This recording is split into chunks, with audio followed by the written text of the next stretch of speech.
Seja muito bem-vindo. Você já imaginou a situação onde você é um jornalista de um jornal bastante importante e que por uma matéria você tem quase toda a sua carreira destruída e que ao mesmo tempo que está em todo esse caos da sua vida, um criminoso é preso no México, se passando por você, e nessa situação você tem que escolher se vai investigar ele ou tentar reconstruir a sua carreira de outra forma. O nosso protagonista desse filme resolve reconstruir a sua carreira, só que indo atrás dele. A opção dele é ir atrás do criminoso como a última esperança de fazer uma matéria que realmente vai impactar o mundo. E eu estou falando do filme A História Verdadeira, que foi lançado em 2015, onde nós temos Jonah Hill, que é um ator bastante popular interpretando Mark Fingal, que é o nosso protagonista, que ele trabalha no The New York Times, o jornal norte-americano, aonde ele vai fazer a matéria na África sobre pessoas sendo forçadas a trabalhar, que eu não posso utilizar o termo aqui. Ele, nessa matéria, pega 5 histórias daquela região, só que no final das contas ele vende como se fosse uma única história. Então ele pega 5 relatos de 5 pessoas que estão naquela situação e relata como se fosse uma somente, o que leva ele a ser demitido do The New York Times, o que acaba gerando uma vida em decadência que começa a adentrar. Nisso, ele está tentando se reconstruir, volta para sua casa e ele começa a trabalhar, só que não consegue, porque ele mentiu. Nisso, ele recebe a ligação da polícia informando que um criminoso chamado Kirsty Logan está utilizando seu nome no México e foi preso e levado para uma prisão. E esse personagem interpretado pelo James Franco, que é um ator que já trabalhou com Jonah Hill em outros papéis, só que mais em comédia, só que aqui os dois estão em uma trama mais séria, mais densa, baseada em True Crime, que seria o crime real, onde a gente vai acompanhar crimes reais e investigações reais. Isso ficou bastante popular recentemente com produções da empresa Netflix no mercado e outros estúdios, mas a última de sucesso foi da Netflix.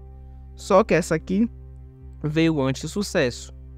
Então mostra todo o esquema da investigação, se ele é culpado e não sei, só que por uma ótica dos documentos oficiais, não tipo o relato do criminoso. Criminoso é bonzinho, não. True Crime, realmente, os bons tentam passar a versão dos fatos, o que está documentado. Então, crimes reais, tem no YouTube canais que mostram isso. Tem câmeras de segurança que mostram True Crimes acontecendo, polícia norte-americana principalmente. Então, isso que o filme vai se baseia nesse nicho que o filme é. Só que o filme veio antes do boom de popularidade desse tipo de história, de narrativa.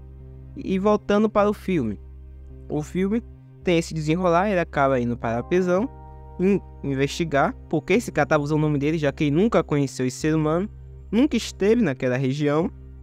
Ele começa a investigar, vai um e outro, nisso ele acaba vendo que vai ter que ir conversar com o prisioneiro mesmo, para ter alguma coisa, para descobrir realmente se ele fez aquele ato com a família dele, ou se ele é inocente, e descobrir por que ele usava o nome dele.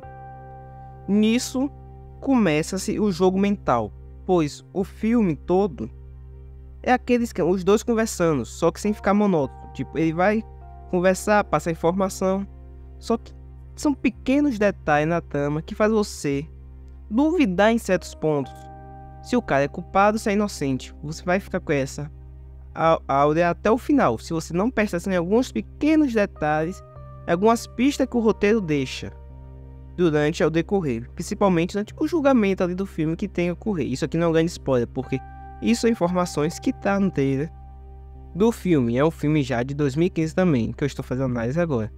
Só que nessa situação toda, vão acontecendo vários eventos que deixam nosso protagonista inseguro se realmente ele tá ali querendo ajudar um inocente ou se o cara é um culpado e ele tá ajudando sem saber.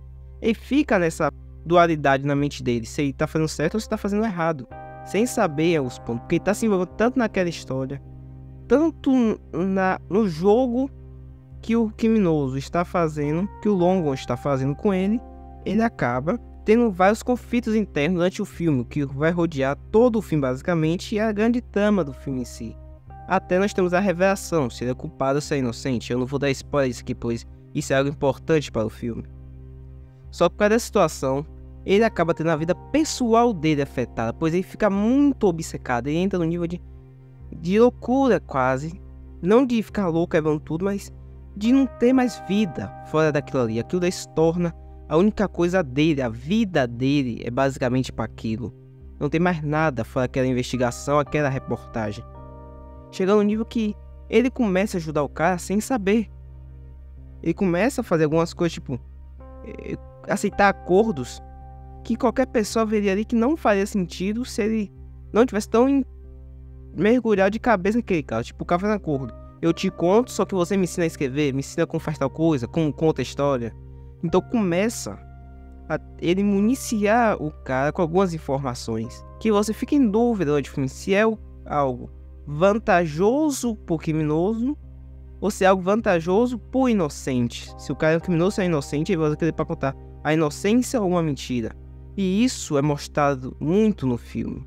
Você fica com esse ar. E é algo que a direção sabe passar muito bem. Isso é um dos elogios que eu tenho pra esse filme. A direção dele é muito boa. É algo tecnicamente que eu posso dizer. É um baixo orçamento? É.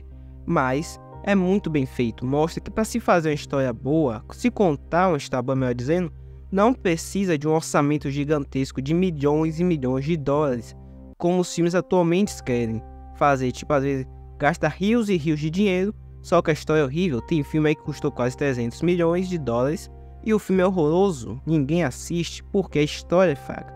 Esse filme aqui mostra que um baixo orçamento vai, muitas vezes, trazer uma vantagem, que é um roteiro priorizado, um jogo narrativo muito melhor, pois tem que se trabalhar com o que tem, não se pode inventar muita coisa visual. E nisso aqui a direção para mim brilha. Eu não digo que a direção é excepcional, é um próximo Tarantino, Spielberg, não. É uma direção boa, competente, porque o filme pede. É um filme mais sério, mais denso, mas consegue entregar isso com baixo orçamento. E ainda trazer 2 atores de peso com uma atuação totalmente nova, realmente séria, realmente pesada. Então, eu gostei muito na questão da atuação principalmente de Jonah Hill e de James Franco, que para mim roubam a cena total.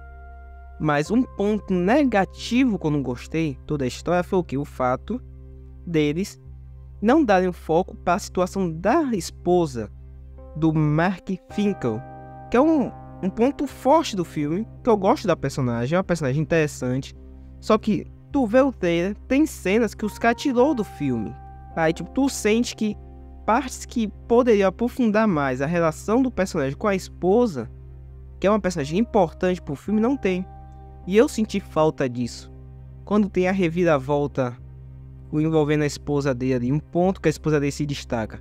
Isso eu senti falta. Porque tu não sente que a construção narrativa vinda dela. Aquele personagem que tu vê ali, tu pode não esperar que ela vai tomar certa ação. Mas você já tem estabelecido que aquela personagem tá no meio da história, tá vendo de fora, mas ela tá tendo um agir, ela tá pensando sobre a situação.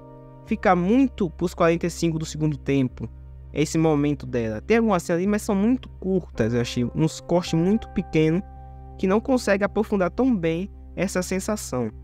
Só que tirando isso, eu não tenho um ponto que eu diga, pô, o filme é ruim. Não é um filme gráfico também, eu vou aqui dizer. Não é um filme, tem filme nesse estilo muito mais pesados. Isso é algo que eu posso dizer aqui. Esse filme é até leve, em questão de violência, de cenas e tal. Não tem nada disso, mas não é um filme pra todo mundo. Não é um filme pra dizer, pô, assistam. Não, eu digo, assista por causa do debate, tu vai ver ali. E tu vai ver como pode ser manipulado o que você pensa, pois isso é algo que é mostrado no filme. Não é tanto explicitado como a mídia, mas pelo que é mostrado na escrita, no roteiro ali, eu não posso dar muito spoiler, nós podemos ver que o jeito que você conta a história pode ter verdade. Só que você pode contar uma mentira, colocando pequenas verdades ali para tornar sua história atraente. Nós vemos isso. Isso é um debate que é trazido no filme, onde você fica sem saber se aquilo é verdade, se é mentira, se não é, se está usando de pequenas verdades para contar mentira maior. Você não sabe disso. E isso é uma crítica à mídia. Nós podemos trazer assim porque muitas notícias, quando a gente lê a manchete é uma coisa, a notícia é outra. Só que tu vai ver, tem várias mini verdades na notícia, só que uma construção de narrativa mentirosa, falaciosa, enviesada. Isso acontece hoje em dia com a nossa mídia. E esse é um ponto que eu achei interessante a se refletir sobre esse filme. Por isso que eu recomendo muito ele, além, claro, dos 2 atores excepcionais e da atuação muito boa da atriz que faz a esposa dele, Felicity Jones, que roubou a cena realmente na parte em que ela aparece com mais força no filme. E para esse filme eu dou a nota 7. Minha nota aqui eu recomendo, a nota 7. O filme, para quem quiser assistir, está disponível no aplicativo e no site da Brasil Paralelo, onde você pode se tornar membro. Eu não estou recebendo nada aqui, é porque eu sou assinante, gostei do filme e estou fazendo aqui. Eu achei um filme bom, eu não conhecia, fui ver, vi 2 atores excepcionais, uma atuação boa, e por isso eu dei nota 7. Para mim, pô, o supra-sumo do filme, um 10 de 10, mas um 7 para mim é um filme bom. O filme inteiro que ele promete. Tem esses pontos negativos, tem algumas coisas ali que eu senti que o filme se encurtou muito para não mostrar cenas. Não digo nem cena visceral, eu digo cenas que poderiam ajudar um desenvolvimento melhor da narrativa, aumentar o suspense sem ficar cansativo, pois é um filme curto, 1h40. Filme bastante curto, perto do que a gente tem hoje em dia, que são filmes quase 2 horas, 3 horas basicamente. Então é um filme que eu recomendo você assistir, mas digo, não é um filme para todo mundo. É um filme mais sério, mais denso, mais cabeça, mais diálogo. Mas eu digo, você vai gostar. Não é que eu digo diálogo, cabeça, mas naquele filme, pô, eu tenho que ser um gênio para entender isso aqui, não. Só que você vai ter que pensar, não é aquele filme tipo o filme do MCU, da Marvel, de super-herói, que você vai desligar seu cérebro atualmente para ver o filme, não tem mais nada. Você tem que pensar. Mas eu recomendo você assistirem esse filme, a história verdadeira, True History. Muito bom, mas que tem esses empecilhos. E aí, você assistiram, vão assistir? Deixa aí nos comentários. Se for o vídeo, fiquem com Deus, salve Maria e até a próxima.